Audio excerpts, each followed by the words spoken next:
The story of Purim seems so short.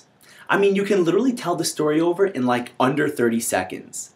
Don't count here, but the king of Persia makes this lavish feast. His wife Vashti doesn't show up. He gets rid of her, brings in a new queen, Queen Esther. Haman's this wicked guy who wants to kill Mordecai and kill the Jewish people. Mordecai's this righteous guy who's sitting outside the palace, hears two people plotting to kill the king, stops them, saves the king's life. Haman is eventually killed, and Esther saves the day. Now, although that's the under 30-second version, the story actually takes around 10 years to happen. Of course, the story is much bigger and it's much deeper. And there's lots of questions to be asked.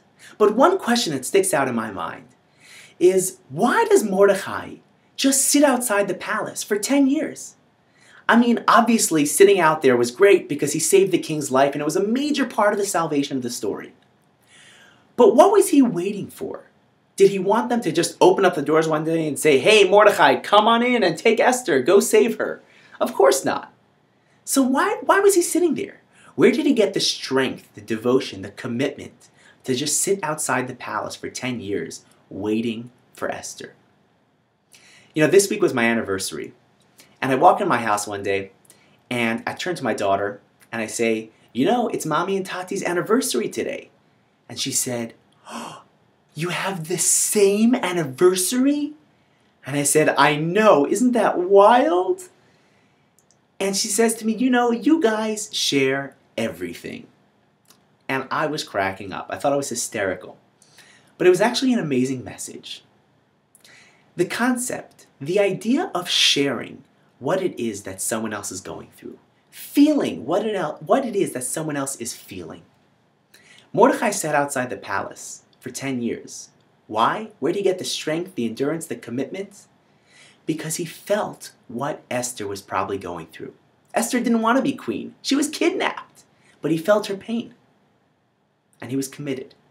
He was devoted. How many times in life do we have a spouse, a sibling, a relative, a friend who's going through a crisis, who's going through some serious emotion that they really need us to stand by their side? And we kind of question sometimes, after a certain period of time of supporting them, am I really helping? What's this doing? How long is this going to go on for? But one thing that we see from Mordecai is that you never know the power of standing by someone's side. You never know the salvation, what's going to come out of really sticking with someone through their crisis.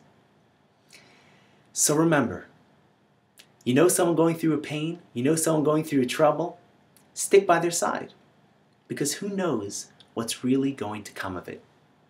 And remember, just breathe.